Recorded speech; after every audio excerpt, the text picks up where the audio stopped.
여러분 반갑습니다. 오늘 같이 보실 하나님의 말씀은 다니엘 2장 20절에서 21절입니다. 다니엘이 말하여 이르되 영원부터 영원까지 하나님의 이름을 찬송할 것은 지혜와 능력이 그에게 있음이로다.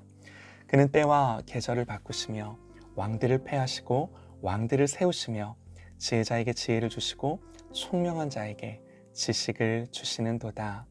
아멘. 세상을 다스리는 하나님의 지혜와 경륜이라는 제목으로 하나님의 말씀 같이 듣겠습니다.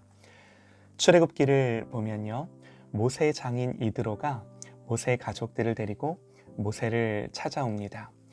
출애굽기 18장에 그 내용이 기록되어 있는데요, 하나님 바로에게 무슨 일을 하셨는지, 또 애굽의 군대를 어떻게 엎으시고 이기셨는지, 광야에서 자기들을 어떻게 먹이시고 여기까지 인도해 오셨는지 서로 만나서 하나님 하신 일을 간증하고 즐거운 시간을 보내죠.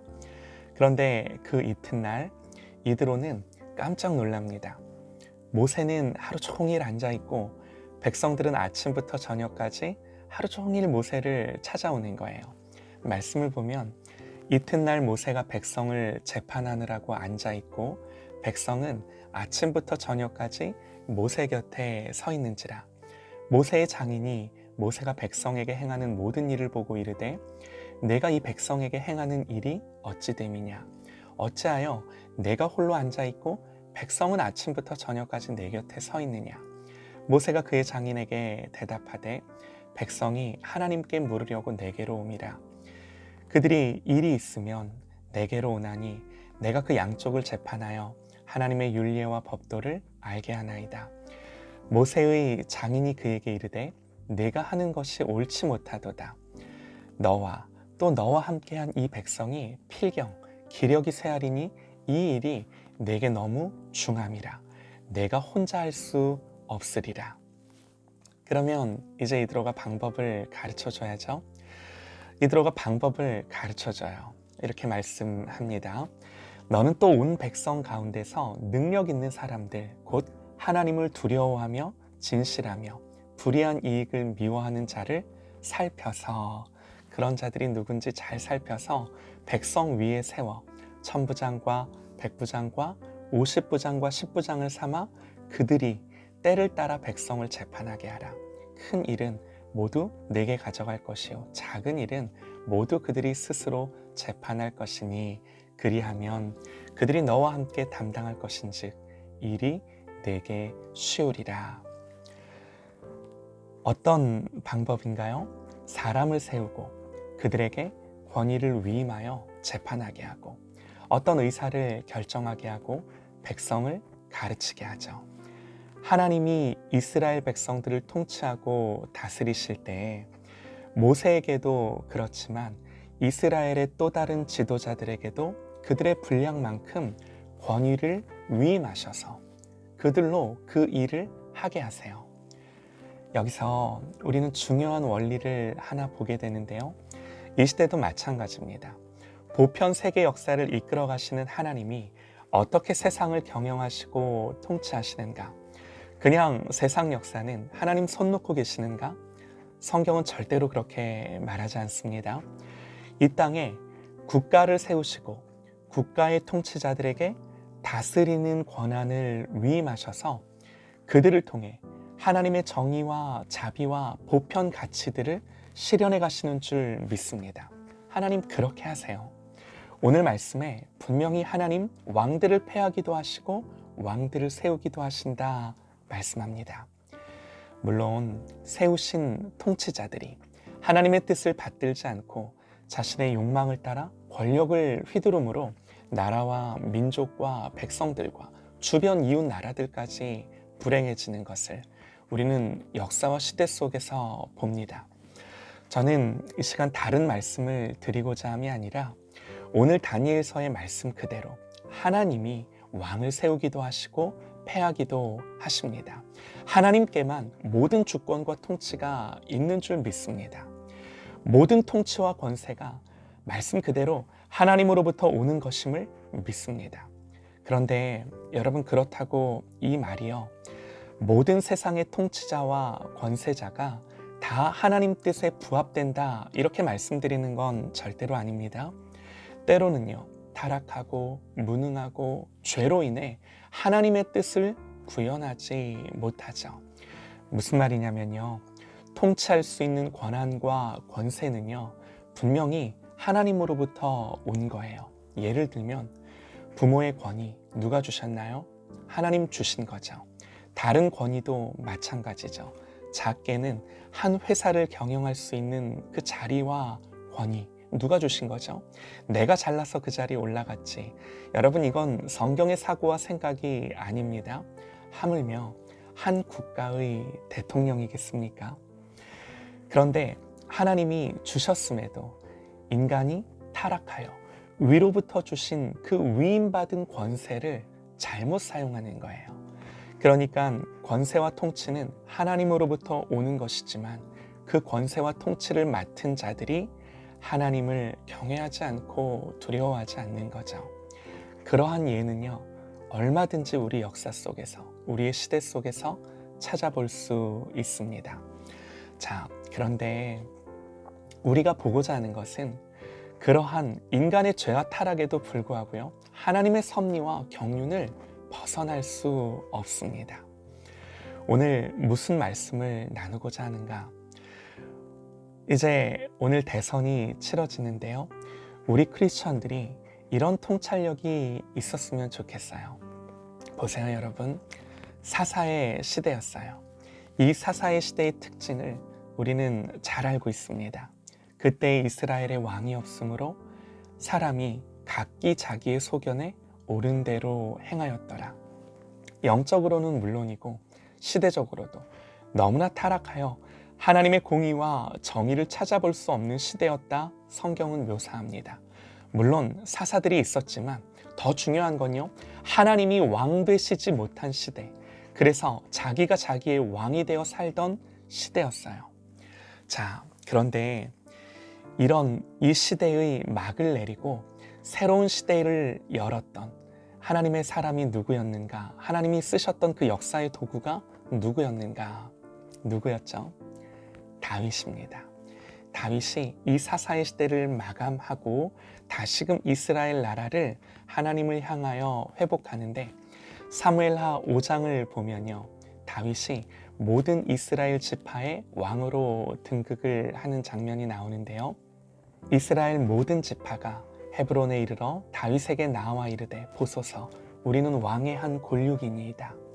전에 곧 사울이 우리의 왕이 되었을 때에도 이스라엘을 거느려 출입하게 하신 분은 왕이시었고, 여호와께서도 왕에게 말씀하시기를 내가 내 백성 이스라엘의 목자가 되며 내가 이스라엘의 주권자가 되리라 하셨나이다 하니라. 하나님 다윗에게 그렇게 말씀하셨다는 거죠. 이에 모든 이스라엘 장로가 헤브론에 이르러 왕에게 나아오매, 다윗 왕이 헤브론에서 여호와 앞에 그들과 언약을 맺음에 그들이 다윗에게 기름을 부어 이스라엘 왕으로 삼으니라.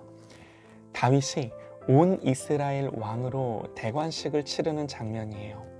말씀에 분명히 기록합니다. 여호와께서도 왕에게 말씀하시기를 내가 내 백성 이스라엘의 목자가 되며 내가 이스라엘의 주권자가 되리라 하셨나이다.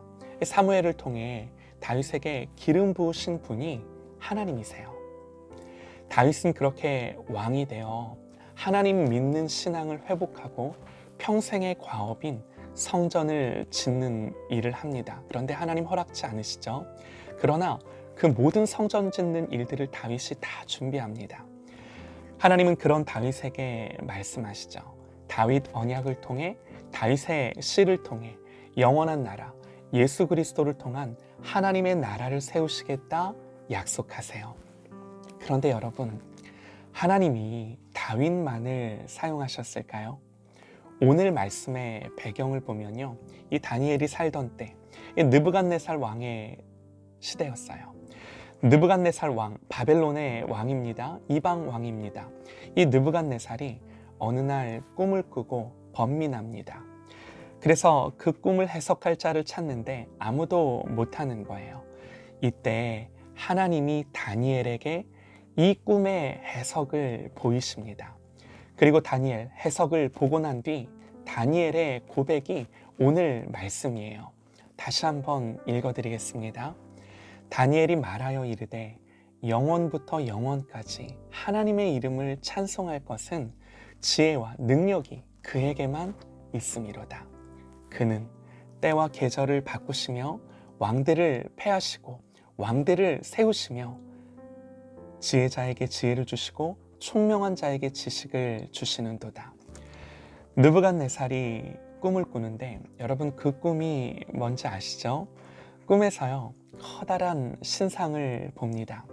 그런데 그 신상의 머리는 금으로 되어 있고요, 가슴과 두 팔은 은으로 되어 있고요, 배와 넓적다리는 노수로 되어 있고요, 종아리 아래로는 쇠로, 또 발은 그 쇠와 진흙이 섞여 만들어진 커다란 신상이었어요.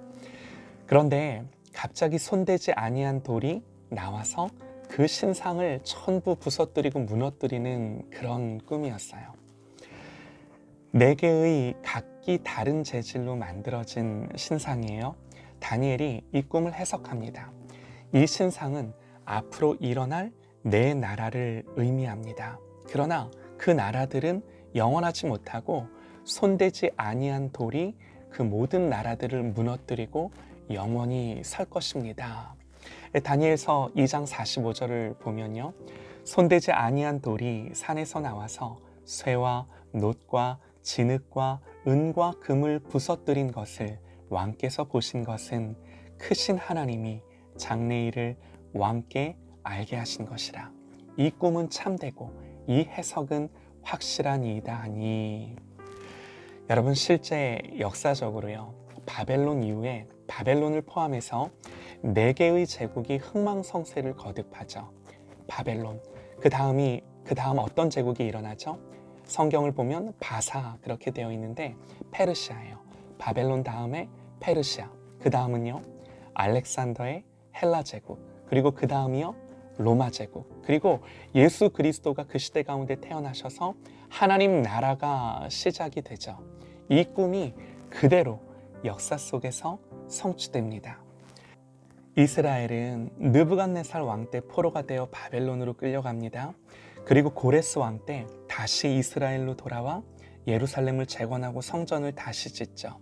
성경을 보면요, 바벨론 왕 고레스 원년에 고레스 왕이 조서를 내려 하나님의 이 성전을 다시 건축하게 하고, 여러분 보세요, 하나님 다윗을 쓰셔서 이스라엘 나라의 기틀을 잡고 성전을 세우고 하나님 믿는 믿음 위에 이스라엘을 새롭게 하십니다. 그러나 그 이후 이스라엘이 타락하자 바벨론의 느부갓네살을 통해 포로가 되게 하시고 이방 땅으로 그들을 끌려가게 하시죠.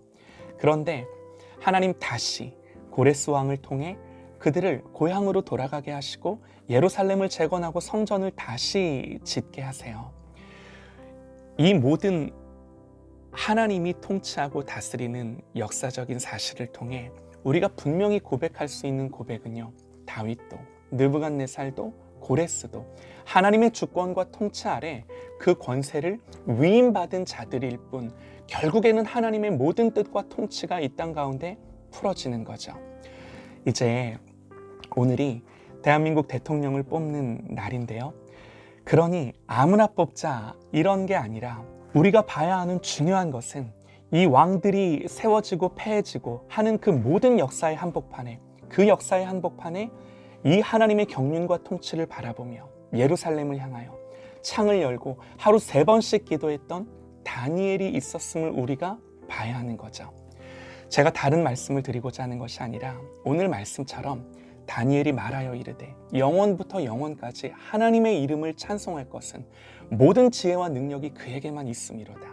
그는 때와 계절을 바꾸시듯 왕들을 패하시고 왕들을 세우시며 지혜자에게 지혜를 주시고 총명한 자에게 지식을 주시는도다.